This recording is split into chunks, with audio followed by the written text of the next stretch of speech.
Most financial advisors will tell you to spend your taxable accounts first in retirement.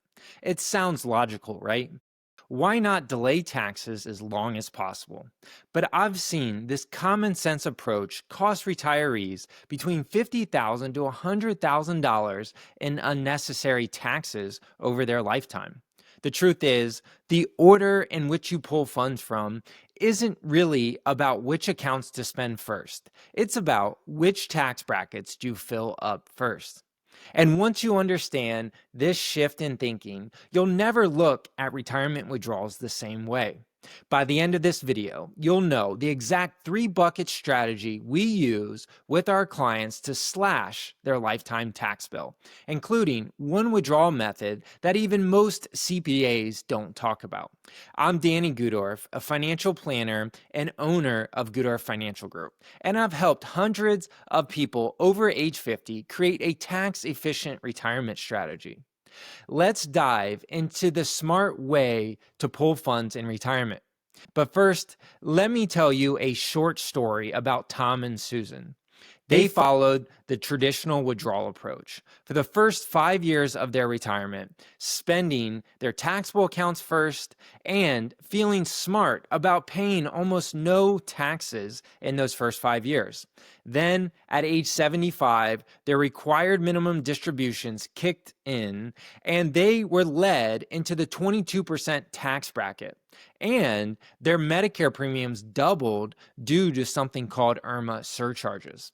That one decision cost them an extra $8,000 per year in premiums and taxes, money that could have been funded for their travel dreams. Don't let this happen to you. Here's where most people start thinking about retirement income completely wrong. Before we talk about which accounts to tap first, we need to establish a baseline. Think of retirement income like building a house. You need a solid foundation before you can build the walls of your house.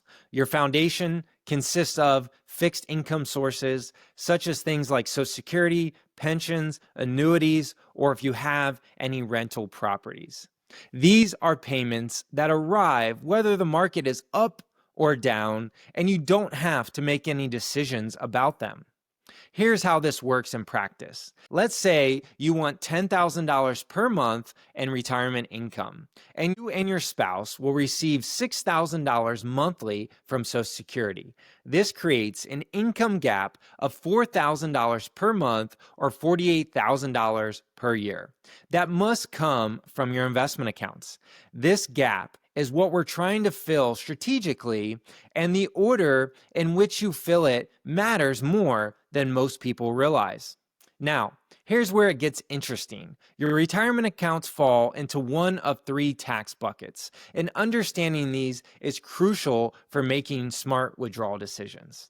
But here's where nobody tells you. It's not about spending these buckets in a certain order. It's about filling your tax brackets in the right order. First, you have your taxable accounts, your regular brokerage accounts where you pay taxes on them each year on any dividends, interest, or any gains when you sell those investments. Second are going to be your tax-deferred accounts like traditional IRAs, 401ks, where you get a deduction now but pay taxes on those accounts when you withdraw the money later. The third bucket are going to be your tax-free accounts like Roth IRAs, where you pay taxes up front, but all future withdrawals are completely tax-free. Most people approach these accounts with what seems like logical thinking. Spend the taxable money first, since you're already paying taxes on it anyway, then move towards the tax-deferred accounts in the middle of your retirement years, and then finally preserve the Roth accounts for the last, since they grow tax-free. This approach often feels intuitive because you're trying to delay taxes and let your tax-free money compound as long as possible. But here's where most people make their biggest mistake. The problem with this traditional thinking is that it focuses on immediate tax savings rather than reducing your lifetime tax burden. You might pay lower taxes in the early years by spending those taxable accounts first, but you could be setting yourself up for a massive tax bill later in retirement. Here's why. When you turn 73 or 75, depending on when you were born, the IRS forces you to start taking required minimum distributions from your traditional IRAs and 401ks, whether you need that money or not. I've seen countless retirees who followed the traditional approach suddenly find themselves pushed into a much higher tax bracket in their mid 70s because their RMDs became so large. Think about it this way. Some clients have RMDs that exceed their actual spending needs each year, but they still have to withdraw the money and pay taxes on it. This can throw you from the 12% tax bracket straight into the 22% tax bracket.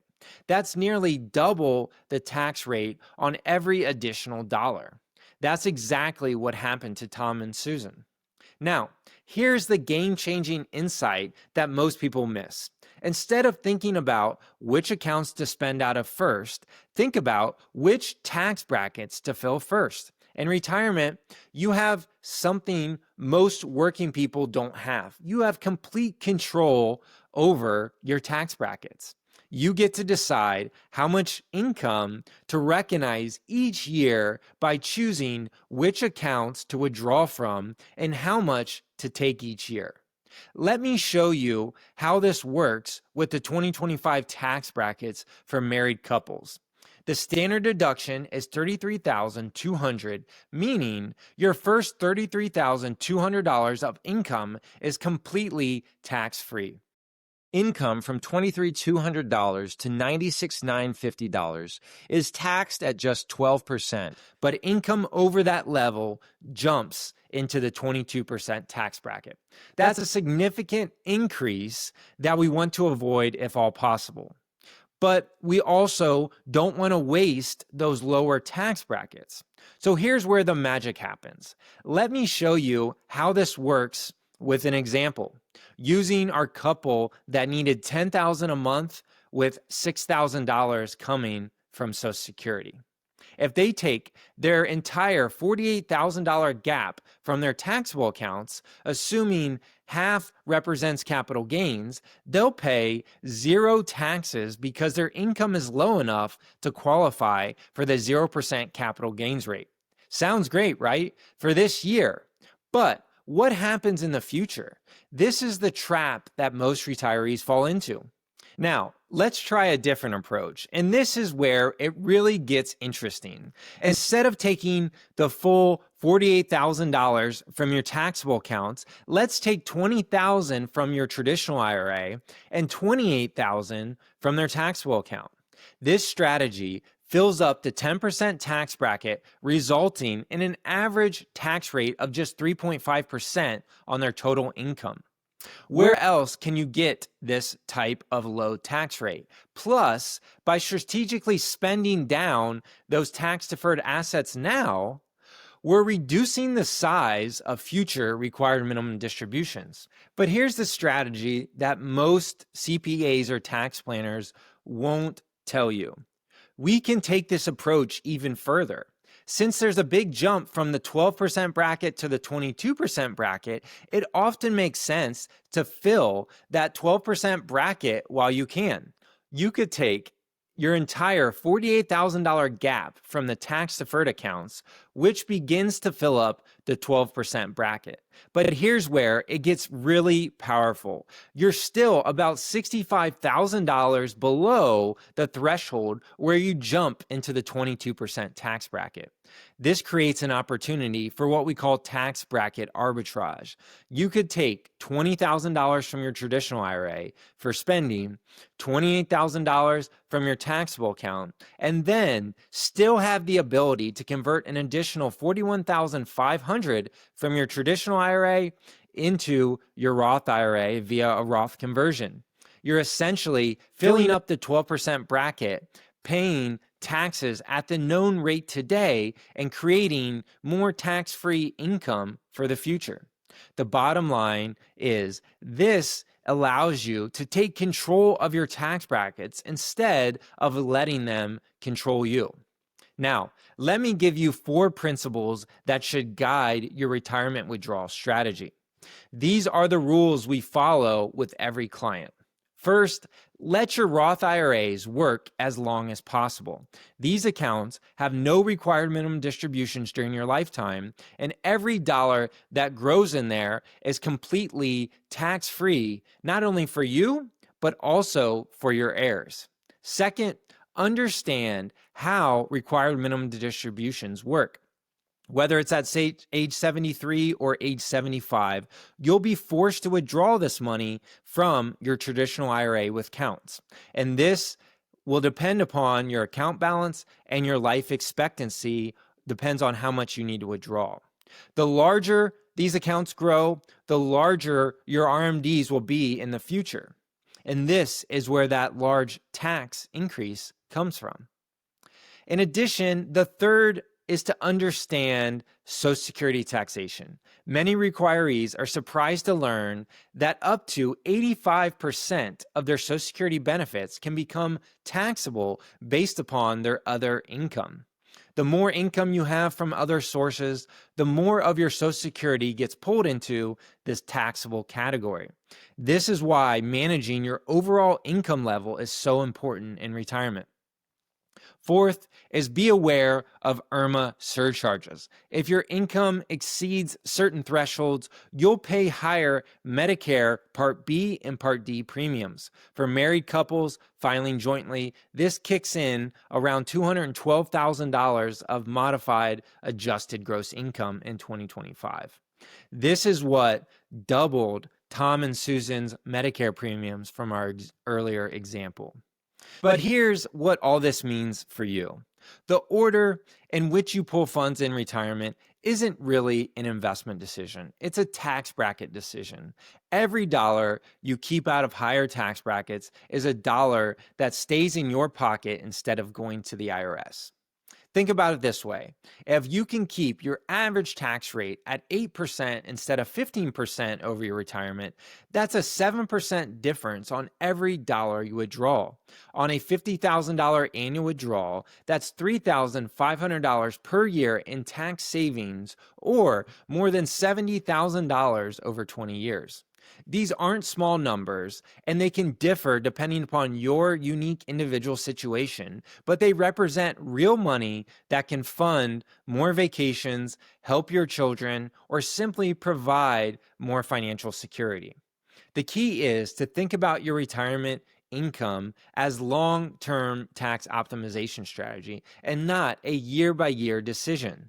Sometimes it makes sense to pay a little more in taxes today to save significantly more tomorrow.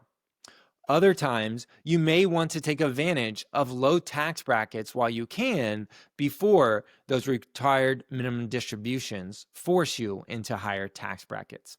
Remember, there are countless combinations of withdrawals from different account types that can help you optimize your tax situation. The exact strategy that works best for you depends upon your specific situation, your account balances, what your income needs are, and your long-term goals. This is why working with a qualified financial planner who understands tax-efficient withdrawal strategies can be so valuable. The bottom line, the traditional approach of spending taxable accounts first, then tax-deferred, then tax-free accounts might seem logical, but it often leads to higher lifetime taxes. Instead, focus on managing your tax brackets throughout retirement and strategically pulling from different account types to minimize your overall tax burden. Now that you understand how to minimize your taxes with smart withdrawal strategies, there's one more piece that catches most retirees off guard. It's how up to 85% of your Social Security benefits can be taxable based upon your other income sources.